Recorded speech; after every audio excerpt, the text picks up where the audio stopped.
tavalyi év nyarán kezdtünk el nektek videókat készíteni, és hát elég sok mindenbe bele is kóstoltunk. Viszont arra gondoltunk, hogy idén év elejétől, az alapoktól kezdenénk, és megmutatnánk nektek, hogy nem kell semmi nagy dolgot csinálni ahhoz, hogy egy süteménnyel mosolyt csaljunk bárkinek az arcára. A sütemények alapkövei ugye a tészták.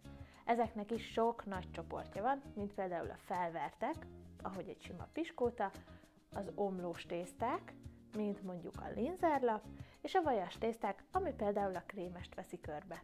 A felvertek egy igen nagy csoportot képeznek ebben az egész tésztás sztoriban. Ha az elkészítésüket nézzük, akkor vannak a hideg és a meleg úton készült felvertek.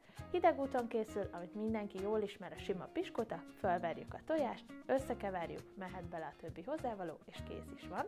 És a meleg úton készült, ahol például a tojást felmelegítjük előre a cukorral, és így verjük habbá.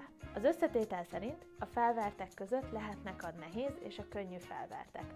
Könnyű attól lesz, hogy nem adunk hozzá plusz zsiradékot, nehéz pedig attól, hogy például vajat használunk az elkészítésénél. Mivel vagy ilyennek, vagy olyannak lennie kell, ugye, ezért 4 nagy csoportot különböztetünk meg. Vannak a hideg úton készült könnyű felvertek, mint a sima piskóta, a hideg úton készült nehéz felvertek, mint a felvert vajaslap, a meleg úton készült könnyű felvertek, mint például a habtészta, és a meleg úton készült nehéz felvertek, mint a jó öreg zahertortának a tésztája. Szóval ennyire az alapoktól fogjuk kezdeni, és arra gondoltunk, hogy több kisebb videóban töltenénk majd fel nektek ezeket, elég időt hagyva a főbb lépések bemutatására. Kezdésképpen egy olyan alapot gondoltam elkészíteni, amit szerintem mindenképpen ki kell próbálni, mégpedig a sima, egyszerű piskótát.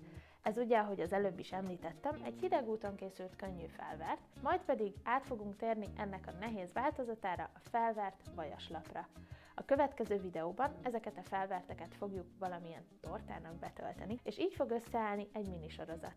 Lássunk is neki a piskóta karikának. Nem fogok eltérni a hagyományos verziótól, hogy egy tojásra 20-25 g cukrot és lisztet fogok számolni. Azért van ez a tólig mennyiség, mert ha kicsit masszívabb piskótát szeretnénk, akkor célszerű 25 g lisztet használni, ha kicsit könnyedebbet, akkor csak 20-at.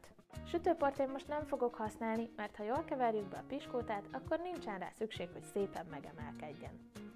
Szóval kezdésként a tojásokat szétválasztom, a cukrot pedig elosztom úgy, hogy az 1/3 a sárgájához kerül, a 2/3 pedig majd a fehérjéhez. A sárgáját jól kihabosítjuk a hozzátartozó cukorral, majd jöhet a fehérje, de ehhez csak akkor teszem hozzá a cukrot, amikor már majdnem teljesen felverődött.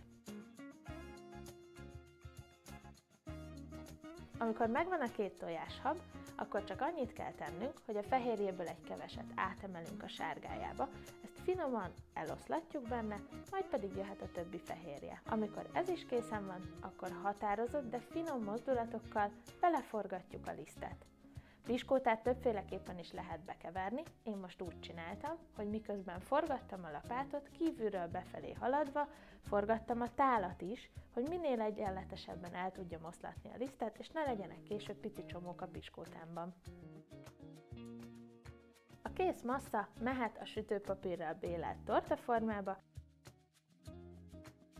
és nagyjából 170 fokon 25 percig sütjük a sütőben. Sütés közben a tésztában lévő víz elpárolog, és ettől keletkeznek azok a kis levegő buborékok belül. Ettől lesz szép, ruganyos, levegős a piskóta. Jöhet videónk másik főszereplője, a felvert vajaslap. Itt teljesen máshogy kell eljárnunk, mint az előbb. Első lépésként a kicsit megpuhított vajat kihabosítjuk a porcukorral, majd pedig apránként tojássárgáját csurgatunk bele. Itt érdemes nagyon vigyázni, hogy mindig csak annyit csurgassunk bele, amennyit egyszerre fel tud venni a habos vaj, mert különben úgynevezett ikrás lesz, amit utána gyakorlatilag lehetetlen visszacsinálni. Szóval, ha belecsurgattuk a tojássárgáját, felverjük a tojásfehérjét egy külön tálban, amihez a felverés végén hozzáadjuk a cukrot. Ha megvan a 2 hab, akkor úgy, mint a sima piskótánál óvatosan összeforgatjuk őket. Tehát a fehérje habból egy kicsit átemelünk a vajas habba, összeforgatjuk, majd pedig jöhet a többi. A végén pedig eloszlatjuk benne a lisztet. Ezt a masszát belesimítjuk a formába, majd 190 fokon 25 percig sütjük. Ez egy lényegesen tömörebb és szaftosabb piskóta lett, nagyságrendi különbség van a kétféle verzió között. Kezdésnek ez a kétféle tészta elég is lesz. Bízunk benne, hogy a sok info nem volt túl sok, és élvezhető lett a videónk. Mint már mondtam, a következő videóban ebből a két piskótából fogok betölteni valamit, kommentben jöhetnek a tippek. Annyit elárulok, hogy mind a kettő igazán retro sütemény lesz. Később pedig jöhetnek a meleg úton készült könnyű és nehéz felvárták hasonló felosztásban. Reméljük tetszik nektek ez a mini sorozatos dolog. Kommentek közt írjátok meg nekünk, hogy milyen süteményeket, tortákat, tésztákat, krémeket szeretnétek tőlünk látni hasonló verzióban. Ha esetleg gondotok akadna valamelyik piskótával, a videó alatti leírásban megtaláljátok a receptet, hogy ezt tudjátok mankóként használni. Ha tetszett a videó, akkor nyomjatok egy lájkot, ha szeretnétek követni a további videóinkat is, akkor iratkozzatok fel a csatornánkra, és jövő héten találkozunk a sütik többi részével is. Sziasztok!